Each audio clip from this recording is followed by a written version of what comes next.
design thinking is a perspective, and the perspective is with a focus on people. Now, why the sudden interest of design thinking? There are some fundamental cultural differences between the thinkings that we used to do previously and the kind of thinking that we would do today. More often than not, all of us know how to solve a problem. We always focused on doing the things right. But on the other side, design thinking talks about finding the right problem to solve. Doing the right thing plus doing the things right gives you the sustained advantage. Now, if you look at problem solving, doing the things right, we're talking about value capturing. But when we're talking about doing the right things, we're talking about creation of value. Value capturing, we're talking about efficiency movements. For example, Six Sigma, lean manufacturing process outsourcing, total quality management, corporate redesign, market segmentation. But when we're talking about value creation, then we're talking about the discipline of business whose primary concern is to innovate. So when design thinking becomes the core of the thought process, companies become more nimble in the face of rapidly changing markets and new competition. So if you look at it, design thinking, is it strategic thinking? Yes, it is. Value migration and the shift to a value creation economy is something that design thinking focuses on. Design thinking is a holistic approach. We cannot only say that, hey, you know what, I'm doing product development. I'm just going to use design thinking over here. Or maybe I'm into service development. I'm just going to use design thinking here and I'm going to forget the rest of the things. No, it doesn't work that way.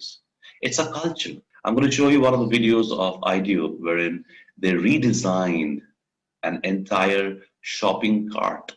So how could we come together, build on some consensus, collaborate to design an entire holistic offering that creates value at the different touch points that our users are. It's more about creating options in design thinking. It's not about, one size fit for everything. The more iterations happen, the more possibilities come into the picture. In traditional formats, we always try to figure out the right kind of answers. Well, design thinking tells you, hey, listen, hold on for a while. Are you getting the question right? The answer might be hidden in the question itself. Pause for a while, think, and find out the right question. Design thinking is about that. Traditionally, we used to speak about waterfall engineering, a repeatable and a proven process. Well, in design thinking, we are talking about intuitive processes. There's nothing called as what has happened in the past is going to work again tomorrow. The world is changing. Every second it is changing. Traditionally, we used to design for people sitting inside the workshops. Today, we design with people. If we have to design the cockpit of an aircraft, it's better that we take one of the pilots as our user and design alongside him. We have no idea how to take off and land an aircraft. We have to design with the pilot. Traditionally, we used to think for insights. In design thinking, we build for insight. Prototypes. A prototype is not a finished product. A prototype is a good enough, rough to inspire, rapid to evolve. Why do we do that? Because we want to get the insights of our users before we start building an end-to-end kind of a solution. Traditionally, we used to tell more. In design thinking, we need to listen more. Traditionally, we used to talk about stuck inside. Today, we talk getting out of the building, going and meeting those users, doing those empathy, mapping those empathy, coming back, validating all the hypotheses that we create inside the room. Traditionally, we used to talk about data. Today, we talk about stories. Traditionally, we used to talk about events. Today, we talk about experiences. How might we enhance the experience? Traditionally, we used to talk about facts. Today, we talk about feelings, motivations. Traditionally, we used to speak about a siloed process, doing everything in isolation. Today, we talk about collaboration. All the different disciplines come together, collaborate to build on radical ideas. Traditionally, we used to talk about evolutionary. Today, we talk about inspirations, revolutionary. If we understand that, yes, this is the right question that we are trying to solve. If we focus on designing with, if we focus on building for, if we focus on listening more, getting outside the building, collecting the stories, the experiences, the feelings, motivations of people, collaborating, that's the time we will be able to find that, yes, a revolution is happening. A human-centered approach to innovation. When we talk about business viability, technology feasibility, and now we talk about people desirability. When we are working on desirability and feasibility, We are doing something called as a functional innovation. Do people require this kind of a feature? Is it technologically feasible for us to build on that? Hey, that's functional innovation. Similarly, when we are talking about, is it business wise viable? Is it technologically feasible? We're talking about process innovation. When people need that, there's a high quotient of desirability. And we also know that this is going to make a lot of business sense to us. We are talking about emotional innovation, brands, relationships, marketing. And the center point where all of these circles come together, this is where the experience of the users are getting enhanced. This part is called as the experience innovation. So when desirability, we are talking about design thinking. Process viability and technology feasibility, we are talking about process innovation. Functional innovation, desirability and technology feasibility. Desirability and viability, emotional innovation.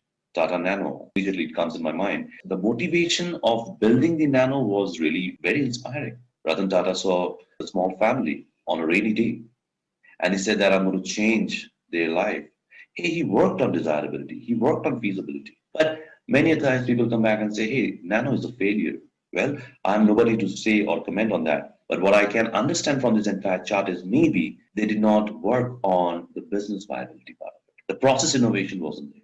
Many people can come back to me and say, hey, the positioning was wrong. Yeah, desirability and viability, emotional innovation, the brand, relationships. Design is to design the design of a design.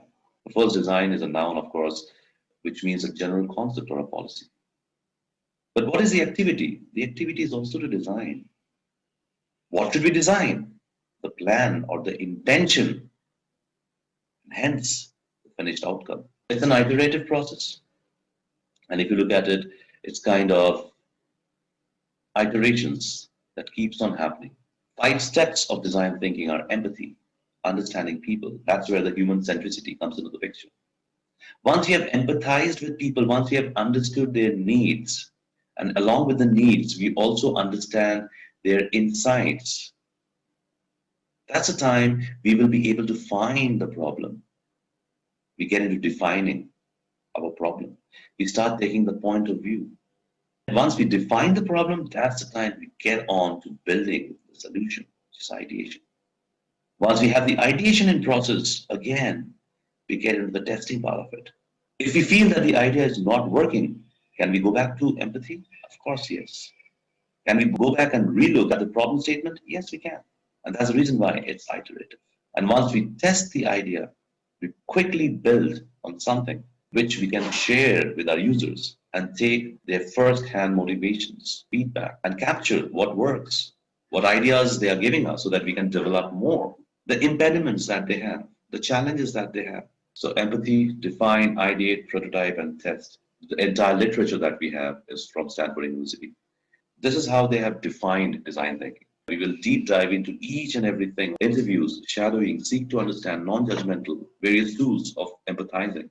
Defining, we're talking about personas, objectives, decisions, challenges, pain points, game creators. When we're talking about ideation, we're talking about sharing ideas. All the ideas are worthy. How do we diverge and how do we converge? And the language when we use in design thinking. It's not but, it's yes and. The moment we say but, we are being judgmental. The moment you're using yes and, we are talking about a possibility. The moment we are talking about but, we are stopping a possibility. Then in prototype, we talk about mock-ups, storyboards, keeping it simple, keeping it fragile, fail fast, fail early in order to succeed sooner, quick iterations.